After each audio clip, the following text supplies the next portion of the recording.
Yo, what is good anime fans? Welcome to the Arcmoon channel. Today, we'll be diving into a mega cringe topic. In the anime community, there are a few types of cringe. There are of course the ship war toxic stands of shows like My Hero Academia, which I like by the way, so please don't kill me. And on the other side of the 2012 Dragon Ball OC Super Saiyan 420 avatars. This video will be most like the second type of cringe, but since I'm interested in the movesets of fictional characters and how they interact with strategy going into battle, I decided to make this video anyways. So the topics I'll be discussing are various hypothetical fusions of Naruto characters, what those fusions' movesets would look like, and how, considering their new abilities, their approach to battle would change. I'm not really going to go that into detail with the stats of the constituent characters or the fusions in an out-of-verse sense, so I'm not going to really quantify AP in terms of joules or exact speeds in this particular video, although I may consider covering in and cross-verse scaling in the future. So the mechanics of the fusion I'm going to be using for this video are directly stolen from the original Dragon Ball manga.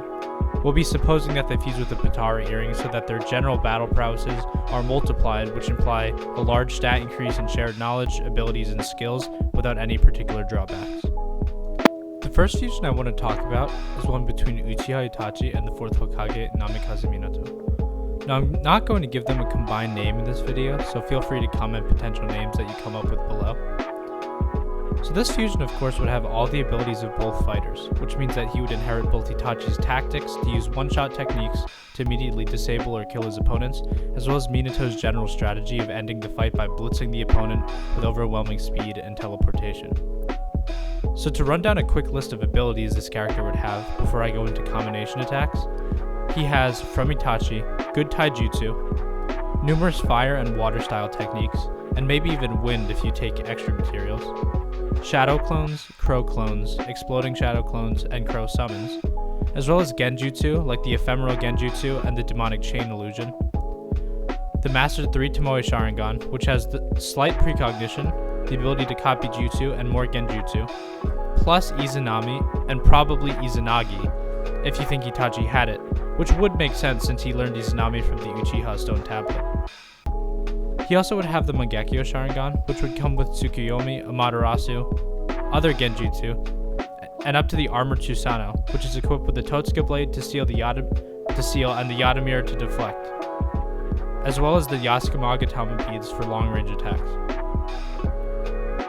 For Minato, he would have a substantial chakra pool for more clones and jutsu, even better sensory abilities, toad summons like Gamabunta, advanced body flicker, and all of the stages of the Flying Raijin.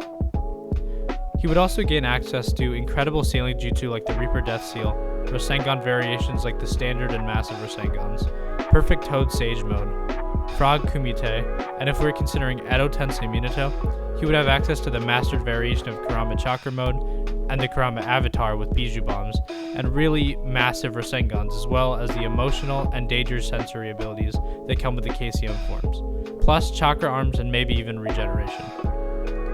This character, with access to all of these abilities, probably enters fights just like Itachi, still immediately trying to genjutsu his opponents. If this fails, then he opts for a Flying Raijin attack with either a kunai or a Rasengan. If the fight progresses far enough, he may even amplify his Rasengans with Amaterasu, although with less control than EMS Sasuke's Kagutsuji.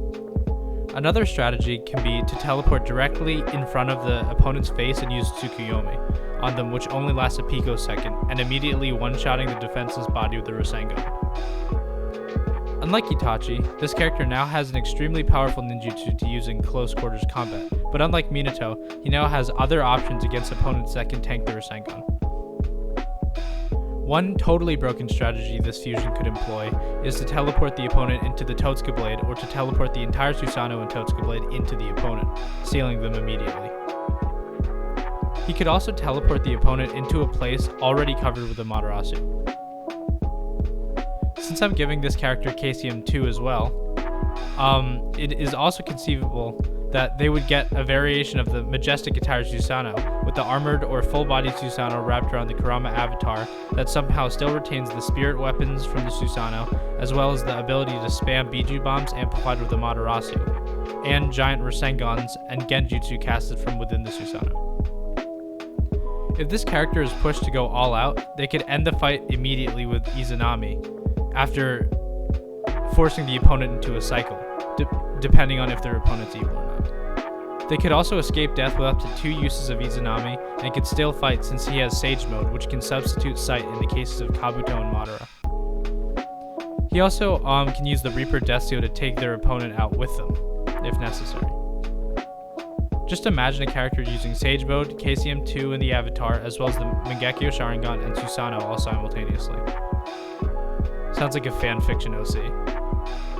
In all likelihood, this fusion would be extremely intelligent and would use deception and different types of clones, subtle illusions, and speed, and since we are giving the fusion the equipment of each of the characters, like Minato's kunai, it would even have the crow with Shisui's eye in it for 1 use of Kodo Matsukami for the decade.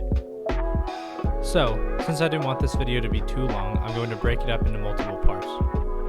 As of right now, I have 5 in-depth fusion ideas, and a few that are too wacky to talk a whole lot about by themselves, so expect those videos to come out in the near future. Anyways, thanks for stopping by my channel. I mainly do anime narrative analysis with a focus on philosophy, and I'm planning a bunch of new videos. If that sounds interesting to you, please like, share, subscribe, and hit the notification button for more content. See you soon.